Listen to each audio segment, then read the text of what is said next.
நைனாதீவு ஸ்ரீ நாகபூசணி அம்மன் ஆலய வருடாந்த மகோற்சவ பெருவிழா 3ஆம் நாள் பகல் திருவிழா.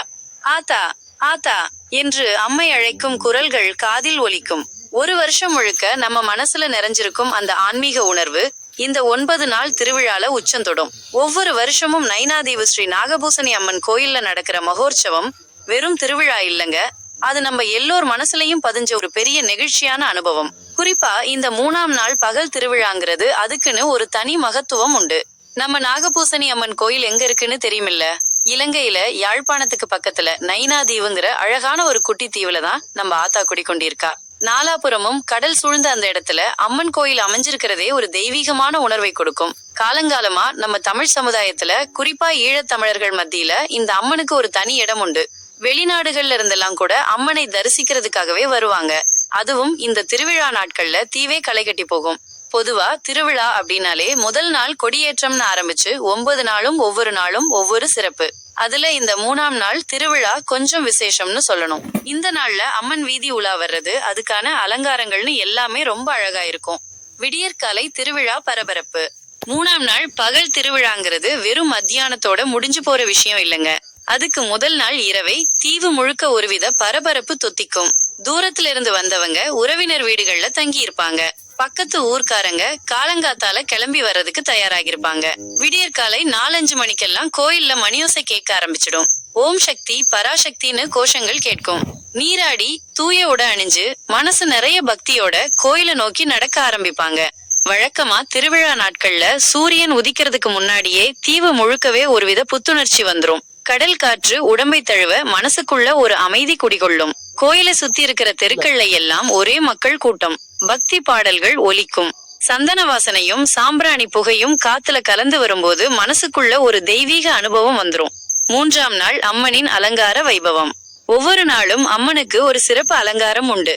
இந்த 3ஆம் நாள்ல அம்மன் எப்படி அலங்கரிக்கப்படுறான்னு பார்க்கவே ஒரு தனி அழகு. பொதுவாக இந்த நாள்ல அம்மன் தன்னை நாடி வரும் பக்தர்களுக்கு அருள் புரியும் கோலத்துல கருணை ததும்பும் முகத்தோட அழகிய பட்டுப்புடவைகள் உடுத்தி விதவிதமான ஆபரணங்களோட ஜொலிப்பா. சந்தனம், குங்குமம், பூக்களால ஆன மாலைகள்னு எல்லாமே ரொம்ப பிரகாசமா இருக்கும். 3ஆம் நாள் திருவிழாவில அம்மன் வீதி உலா வர்றதுக்கு முன்னாடி அபிஷேக ஆராதனைகள் எல்லாம் ரொம்ப விமரிசையா நடக்கும். பால், தேன், இளநீர், பன்னீர்னு விதவிதமான அபிஷேக பொருட்கள்ல அம்மனை நீராட்டுவாங்க. மந்திரங்கள் முழங்க, மணியோசைகள் ஒலிக்க கோயில் முழுவதுமே ஒருவித அதிர்வு இருக்கும். அபிஷேகம் முடிஞ்சதும் அம்மனுக்கு அலங்காரம் பண்ணுவாங்க. பலவிதமான வண்ண மலர்களாலையும் தங்க வைர ஆபரணங்களாலையும் அம்மன் அலங்கரிக்கப்படும் போது நம்ம கண்ணுக்கே ஒரு பரவசம் வந்துடும். அலங்காரம் முடிஞ்சதும் தீபாராதனை நடக்கும். அந்த நேரம் நம்ம கண்ணு முன்னாடி அம்மன் முழு பிரகாசத்தோட காட்சி கொடுப்பாங்க. அம்மன் வீதி உலா பக்தர்களின் சங்கமம். பகல் திருவிழாவோட உச்சகட்டமே அம்மன் வீதி உலா வர்றதுதான். அலங்கரிக்கப்பட்ட அம்மனை சிறப்பு மண்டபத்துல வச்சு பக்தர்கள் பல்லக்குல தூக்கிட்டு வருவாங்க. பக்தர்கள் தங்கள் தோள்ல சுமந்து வரும்போது அந்த பல்லக்கு மெதுவா அசைஞ்சு வரும். பல்லக்குக்கு முன்னாடி மேளதாளங்கள், நாதஸ்வர இசை, தேவாரம், திருவாசகம் ஓதும் அடியார்கள்னு ஒரு பெரிய கூட்டமே போகும். அரோகரா அரோகரா, ஓம் சக்தி பராசக்தின்னு பக்தி கோஷங்கள் வானை பிளக்கும். பெண்கள் குலவையிட ஆண்கள் பக்தி பரவசத்துல ஆடி வருவாங்க. சில பக்தர்கள் பால் குடம் எடுத்து வருவாங்க. சிலர் காவடி எடுத்து வருவாங்க. இன்னும் சிலர் அலகு குத்தி வருவாங்க. இதெல்லாம் அம்மன் மேல அவங்க வச்சிருக்கிற அளவற்ற பக்தியோட வெளிப்பாடு. ஊர்வலம் போற வழி முழுக்க வீடுகள்ல இருந்து பெண்கள் ஆரத்தி எடுப்பாங்க. மாவிளக்கு போட்டு வழிபடுவாங்க. ஒவ்வொரு வீட்டு வாசல்லையும் அம்மனை வரவேற்கிற விதமா கோலம் போட்டு பூக்களால அலங்காரம் பண்ணியிருப்பாங்க. இந்த மாதிரி ஊர்வலம் போறப்ப நம்ம மனசுக்குள்ள ஒருவித அமைதியும் நிம்மதியும் வந்துரும். அம்மையே, இந்த உலகத்துல எல்லாரையும் காப்பாத்துன்னு வேண்டிக்க தோணும். பிரசாத விநியோகமும் அன்னதானமும். அம்மன் ஊர்வலம் போறப்ப சில இடங்கள்ல நிதானிச்சு பக்தர்களுக்கு தீபாராதனை காட்டுவாங்க. அப்ப பக்தர்களுக்கு பிரசாதம் கொடுப்பாங்க. இனிப்பு, பொங்கல், புளி சாதம்னு விதவிதமான பிரசாதங்கள் பக்தர்களுக்கு கிடைக்கும்.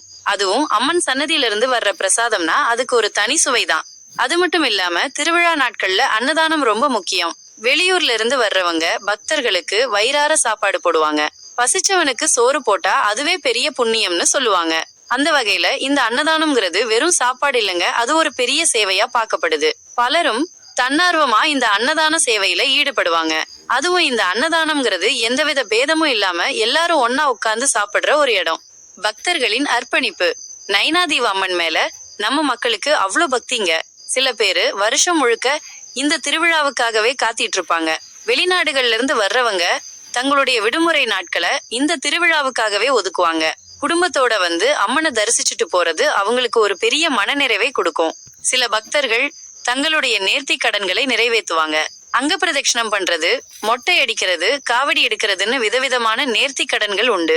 இந்த நேர்த்தி கடன்கள் எல்லாமே அவங்களுடைய பக்திக்கும் நம்பிக்கைகளுக்கும் ஒரு சான்றா இருக்கும். சிறுசுகள்ல இருந்து பெருசுகள் வரை எல்லாரும் பக்தி பரவசத்தோட கலந்துக்குவாங்க. சின்ன குழந்தைங்களை தூக்கிட்டு வந்து அம்மனை தரிசிக்க வைப்பாங்க. வயசானவங்க தள்ளாத நிலையில கூட அம்மன் மேல இருக்கிற பக்தியால கோயிலுக்கு வருவாங்க. இந்த மாதிரி ஒரு சூழல்ல பக்திக்கு வயதில்லை, எல்லை இல்லைங்கிறது உண்மைன்னு புரியும். கலை நிகழ்ச்சிகளும் கலாச்சார பரிமாற்றமும். திருவிழானா வெறும் சாமி கும்பிடுறது மட்டும் இல்லைங்க, கலை நிகழ்ச்சிகளும் நடக்கும். தேவாரம், திருவாசகம் பாடுறது, பக்தி பிரசங்கங்கள் நடக்கிறது, பரதநாட்டியம், நாட்டுப்புற கலை நிகழ்ச்சிகள்னு திருவிழா நாட்கள்ல தீவு முழுக்கவே ஒருவித கலை சூழல் நிலவும். இந்த மாதிரி நிகழ்ச்சிகள் நம்ம கலாச்சாரத்தையும் பாரம்பரியத்தையும் இளைய தலைமுறைக்கு கொண்டு போறதுக்கு ரொம்ப உதவியா இருக்கும்.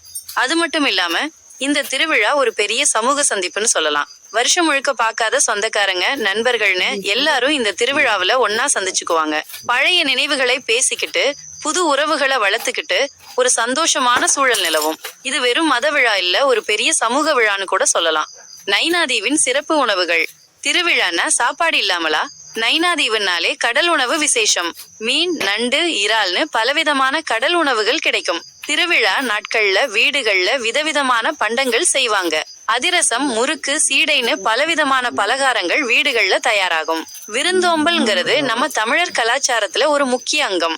அந்த வகையில இந்த திருவிழா நாட்கள்ல விருந்தினர்களை வரவேற்று உபசரிப்பது ரொம்ப வச்சுக்கிறதுக்கு பாடுபடுவாங்க. குப்பைகளை சரியான இடத்துல போடுறது, தண்ணிய வீணாக்காம பயன்படுத்துறதுன்னு இந்த விஷயங்கள்ல மக்கள் ரொம்ப கவனமா இருப்பாங்க. இது ஒரு புனிதமான இடத்துல நாம எப்படி நடந்துக்கணுங்கிறதுக்கு ஒரு நல்ல உதாரணம்.